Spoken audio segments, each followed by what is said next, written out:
Hi, Jacqueline here.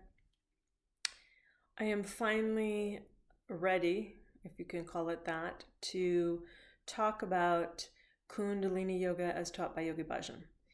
Um, I have been rocked to my core, and who I am is when something like this drops, I read it, I sleep on it, I read it again, I follow every single footnote and resource, I read everything I can get my hands on, and I just dive deep. I disappear. It's kind of my nature, and that's where I've been. And also, I didn't want to speak about it until I had some measure of clarity. And the reason I'm speaking at all is because I have recommended Kundalini Yoga and the teachings of Yogi Bhajan to so many people that I feel responsible to say something. So here is where I'm at. If you do not know what I'm talking about and you're interested to know, a woman named Pamela Dyson wrote a book that came out in, I think, February about her experiences with Yogi Bhajan. She was in the inner circle, she was a secretary, and she experienced sexual abuse and manipulation and immoral practices, and a picture emerges that Yogi Bhajan, the private face of Yogi Bhajan, was not what the public Yogi Bhajan professed to be and what his teachings were about. I read that book, and it wasn't a surprise to me. So just briefly, I'm going to talk about my experience with Kundalini Yoga. I was introduced to it for the very first time ever in 2010. I, at that point, could feel it. The yoga, it was the only yoga I had ever done that I could feel so immediately. I could feel the energy moving, and I could feel the energy gathering in the top of my head, and I felt kind of high, and it was wonderful. It was like getting high without drugs, kind of a feeling. And I was drawn to it and repelled, push, pull. This went on and on for years. Drawn, inexorably drawn, and then, something always stopped me, and I stepped back. And I even researched it. I thought that my resistance was actual resistance, that my personality didn't want to give itself up, and for me to go fully into this path of Dharma. And I did a lot of research back then, and I came upon many of these truths, and I kind of glossed over them. I really, really wanted to go down that road, apparently, because ultimately I dismissed all of that and I went fully in. And I received so much. I received so much from the practice. I received so much from the teachings. I've received discipline and self-sovereignty and an understanding and a feeling of my subtle bodies and my auric field. And, I cannot deny what I have received. And so Pamela Dyson's book comes out. And so 3HO, the governing arm of Kundalini Yoga as taught by Yogi Bhajan,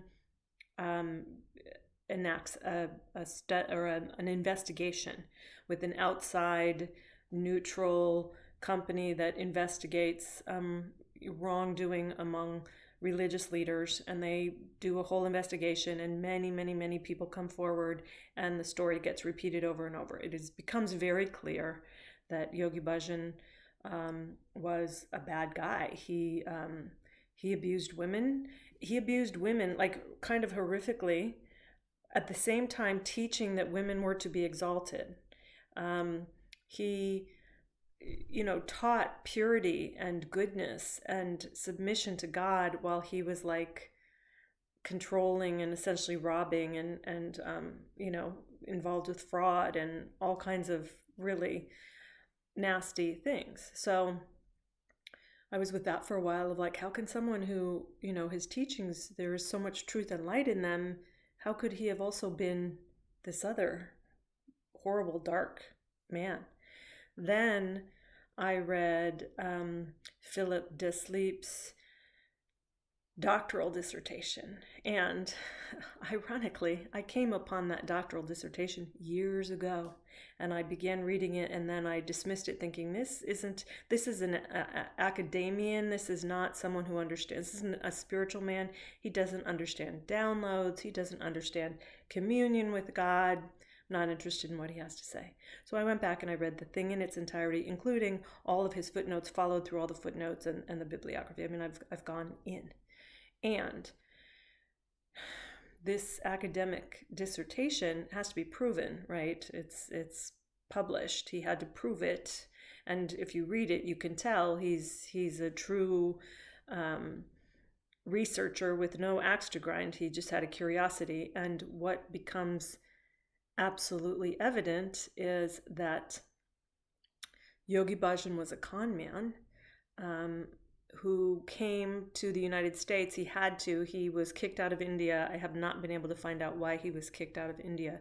He went to Canada first. He was working in imports, and apparently his first idea was to come to the West and sell tchotchkes from India, because at that point the hippies were all about India, and he thought that he could make a living doing that. And I guess maybe when he arrived here, he realized that the hippies were really spiritually hungry, and he knew enough about Hatha Yoga, he knew enough about Tantra, he knew enough about Sikh tradition that he kind of cobbled together this thing, and it evolved as he went. It evolved over time, and he cobbled together this thing called Kundalini Yoga as taught by Yogi Bhajan. So,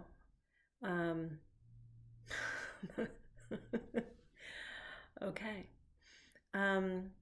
So I have been studying, researching, digging into, and these are gigantic fields. So I'm scratching the surface. I've been digging into a little bit of Hatha Yoga and a little bit of Tantra, and certainly the Sikh teachings. And I can see the kernels of truth that are woven through what he taught, and this is one of the reasons why it worked. This has been the most confounding part of this whole thing for me, is the yoga works. In the early days, my mantra was, this shit works. I mean, I don't know what to tell you. It's weird as fuck, but it works. So I'm trying to figure out, like, what are the pieces that worked? And breathwork works. We know that breathwork works. You could do nothing at all, no yoga, no devotional practice. You could just do pranayama, breathwork, and you will awaken in some way. So breathwork, that was part of it. The devotion, the Sikh chanting of the japji, which is a small part of a larger body of prayers that was given by a lineage of 10 gurus. These are very, very potent, and he used those. We chant those, and you can feel them. They're very devotional. They take you to a deep, deep place of communion with the one consciousness. And the kriyas, overcoming, holding your arms up for 11 minutes makes you feel good, just like I'm sure someone who, has never run before and learns to run 5 miles. It's probably the same kind of a euphoria.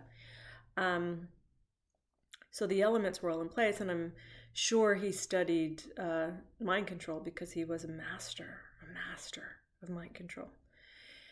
Tremendous man, as far as he had extremely powerful presence, both physically and intellectually, and he spun it to his advantage.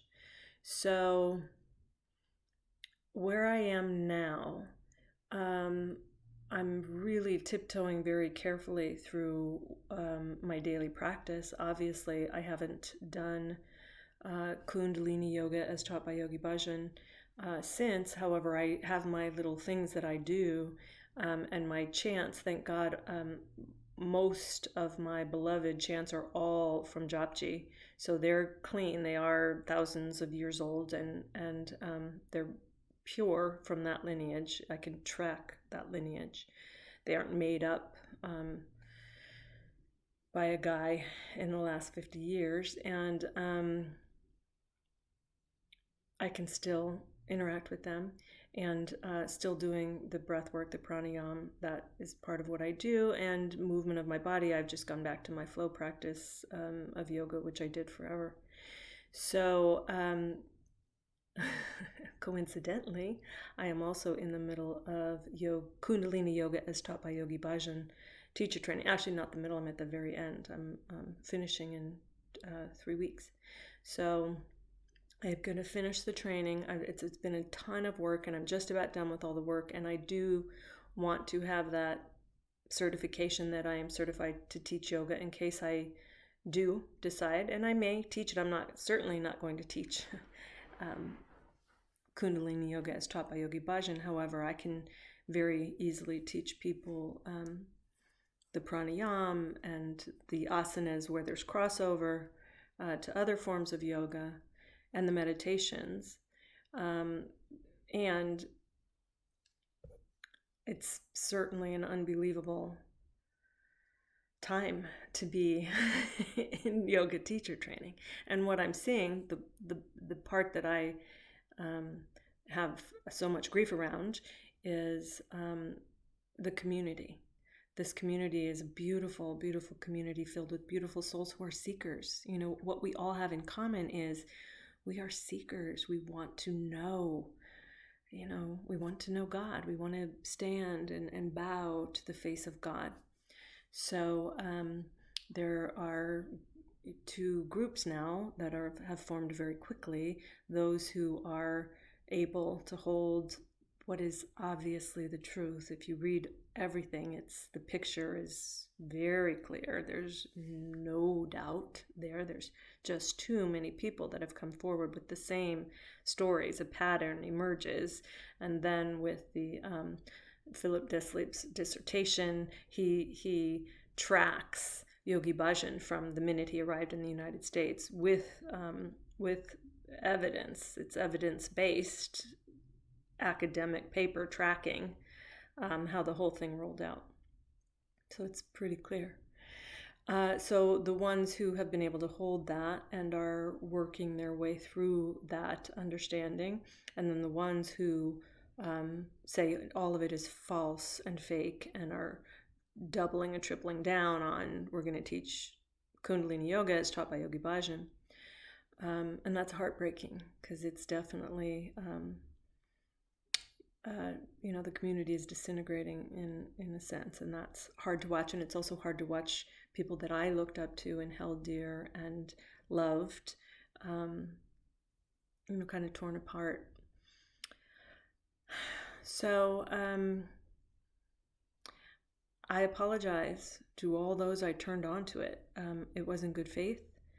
And I think that everybody should avail themselves to the report. It's called an olive branch report. If you Google an olive branch report, Yogi Bhajan, Bhajan, you can receive that report in full. It's now translated into, I think, 7 languages. And then also Google Philip Desleep, Philip Deslippe, Yogi Bhajan, and you can access through the University of Santa Barbara's website his entire doctoral dissertation. Read the whole thing. And then there's quite a few, obviously, online now. There's many people talking about it. And what is kind of blowing my mind is how many people knew decades ago that he was a scammer and not a good guy and not who he said he was. And but his control was so extreme that so many people didn't feel comfortable speaking out. I mean, he threatened people pretty seriously, and he made people believe that he had sort of superhuman powers and that he could, fuck with them from beyond the grave. And it's just amazing to me how many people knew, how this was widespread knowledge, and yet we didn't allow ourselves to access it. I learned so much from this experience. I've learned so much from Yogi Bhajan, and I've learned so much from the little bit of Hatha that I now know, and the little bit of Tantra that I now know, and the little bit of Sikh tradition. And Japji, I mean, never say never. However, I think Japji will be part of my devotional practice moving forward until it isn't. That's just it. And what I have really, really learned is I am the guru. The self is the guru. And this was something I had come to after I left my last teacher before Yogi Bhajan. And I guess the universe, as always, gives us that test when we declare I'm not going to have any more teachers. Myself is my own guru. The universe always offers us an opportunity. Are you sure about that? And I think Yogi Bhajan was my opportunity, and I apparently needed to learn that a little bit stronger, and I have. One thing I will say about the yoga, every time I was doing it, I could feel what I called the juice. There were whole classes sometimes where everything was the juice. I was in this vein of eternity. And that's really what kept me coming back for more. And then there were classes where just parts of it were the juice and I could feel that, and the rest of it was like, oh, I don't know about that. And I actually started saying to people around me that were also doing yoga that I thought sometimes he just made it up, because you could just, there was such a difference between the juice and the non-juice. So I started to think, I think he made some of this up as he went along, and then that becomes quite clear that that is exactly what was going on. So, I've been given a great lesson in trusting myself before anybody else. And also that, the spiritual path is singular. My spiritual path is mine and it cannot be yours. So I really don't have the right to share my path with others. It's very assumptive and it's very arrogant, and it's not okay. So that's where I'm at. There have been many tears. At this point, I'm laughing. It's like a movie that's rolling out now with the ones who are doubling down on supporting Yogi Bhajan while also backpedaling away from Yogi Bhajan and finding other gurus to attach to retroactively. It's really, it's really something. And this will continue, this energy of false light, false teachers. This will continue. We in 2021, it's doubled down on. Pluto is even bigger, has even a bigger part to play in 2021. So this is just the beginning.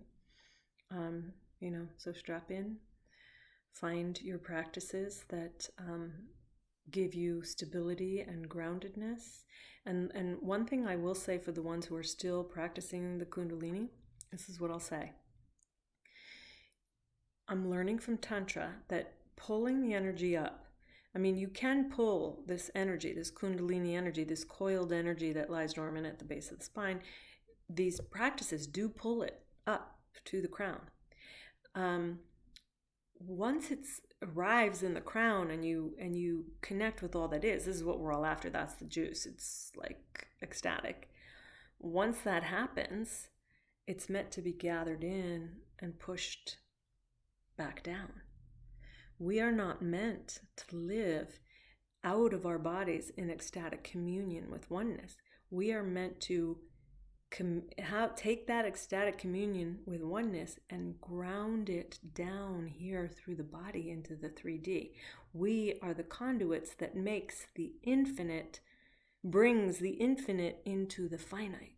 That's what this is about. That's what Tantra is, learning to move that energy. And by the way, in Tantra, there is no pulling the energy up the way we physically, push it, force it up. In Tantra, if you do the breathing right and you merge the two energy streams properly, it itself rises. And then once it's risen and mixed with the infinite, we pull it all back down into our bodies, into the earth. So I just wanted to throw that out there. It can be dangerous just to pull it up and leave it up, as we are now seeing. So that's it. I love you. Take care.